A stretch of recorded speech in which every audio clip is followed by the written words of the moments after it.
What's up everyone, and welcome to my first video of the year. And what a surprise, it's about wrestling. So let's get right into it.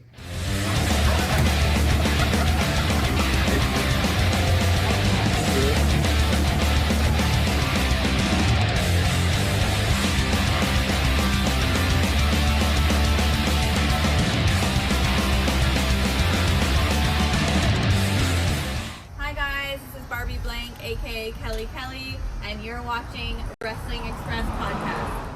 So before I get into it, I want to show you guys something I found. I found these. I know they're old, and you probably haven't seen those in a while. And other than that moment right there, you'll probably never see them again. But I just thought I should share since we're doing some wrestling talk. So today, we're going to be talking about NXT's year-end awards and my New Year's Evil predictions. So without further ado, let's get into the winners. Now with these winners, I'm not saying that I necessarily agree or disagree with any of them. I'm just going to put them all out there and give a little bit of my 2 cents on them. First up, male superstar of the year goes to Javon Evans. Again, I'm not saying that he should have won, shouldn't have won. All I'm saying is that if my research is correct, he is 0-12 at championship matches. Hasn't won a championship yet. Maybe next year will be his year. I know he's been showing up on the main roster, having some matches there. We'll see how that goes for him. I personally don't think it's going to go well, but we'll see. He did get a double award because he also got Match of the Year with Obafemi and Trick Williams. I do agree that was a really good match. It was a really fun match. It was at NXT Stand and Deliver, which also won the Premium Live Event of the Year. Now, if you're old like me, you still call them pay-per-views, but I'm slowly learning the new young age lingo. So we're going to call it the Premium Live Event of the Year, Stand and Deliver. Next up, we have another double winner here because Sol Wuka not only won the Female of the Year, but she also won the Tag Team of the Year with her tag team partner, Zarya.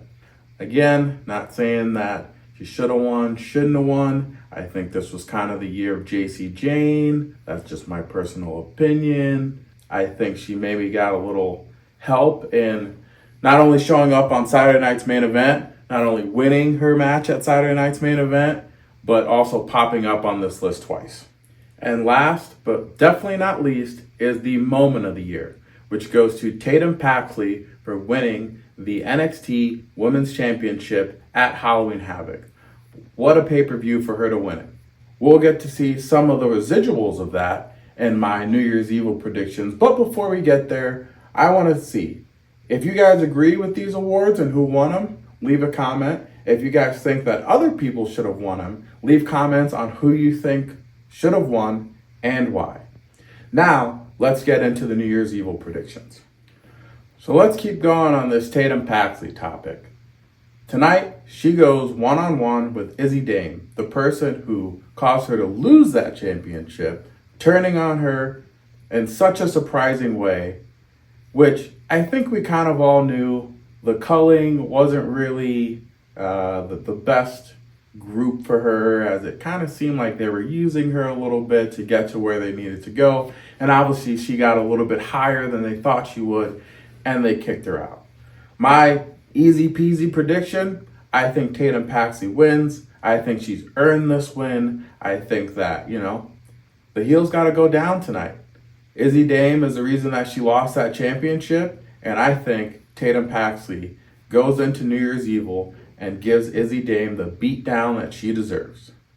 Next up, we have the Women's North American Championship. Thea Hale versus Blake Monroe.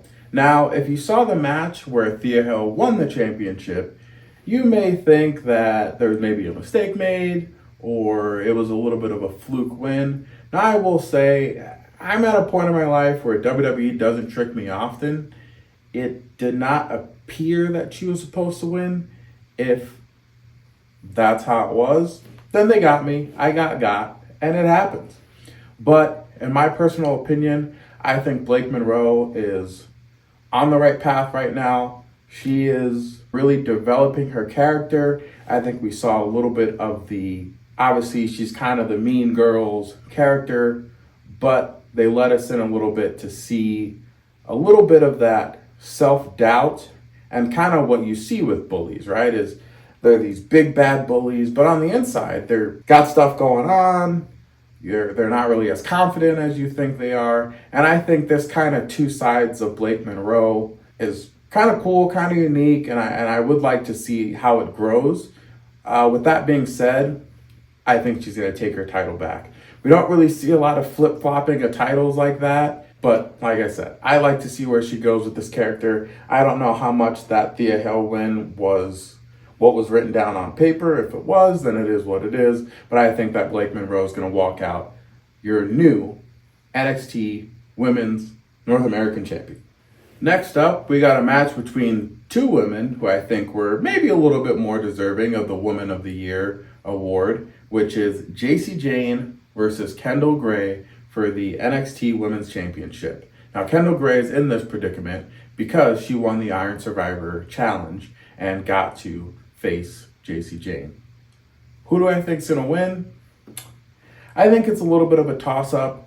I just kind of like the Blake Monroe situation. I think Jacy Jayne's got too much going for her to lose, and honestly, I don't think that Kendall Gray's got enough going for her to win.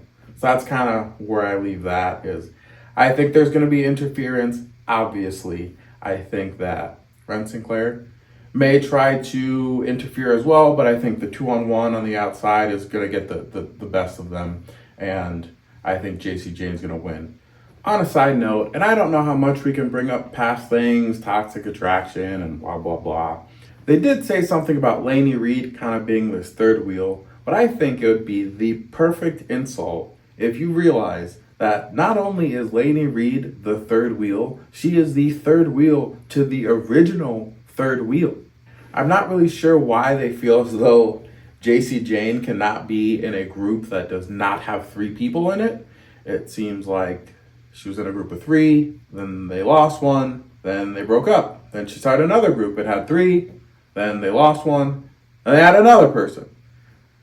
Why she cannot be in a group of two and or by herself, I don't know. But with that being said, I think having the two people on the outside is going to prove to be the advantage, and I think she's going to retain. Next up, we have the main event, which is kind of your cross-promotional match. Now, if I know anything about cross-promotional matches, it's that NXT usually doesn't do too bad in them. We got the NXT champion, Obafemi, versus the TNA X Division champion, Leon Slater. The ruler versus the youngest in charge. Now, if you watch WWE's prediction video, I think it was a little pointless, and here's why. You got an NXT guy versus a TNA guy. All the NXT people said the NXT guy was going to win. All the TNA people said the TNA guy was going to win. Except for Hank and Tank, which their whole thing is that they argue, so they flip-flop back and forth. But other than that, it was pretty clear-cut. There was no surprises on who people thought were going to win that match. My opinion, it's got to go to the ruler. I think Leon Slater I'm sure he's fine. I don't really watch a lot of TNA. I think he's too low of a championship level to beat NXT's top champion. I think the ruler is too dominant right now to lose. I don't think he should have lost in the first place, let alone today. And like I said, if history has shown us anything, it is that when NXT gets into the ring with TNA on an NXT show, NXT typically wins. With all that being said, although it's only 4 matches, I do think this card is pretty stacked. I do think we're going to get some pretty good matches. I would love to hear what you guys think. If you guys think I'm going to be wrong, let me know in the comments. If you think I'm going to be right, hit that like button. And also, if you want to see more videos like this, subscribe. And maybe we'll get a results video sometime this week. Hopefully you guys enjoy New Year's Evil. Can't wait to watch it myself. See you guys.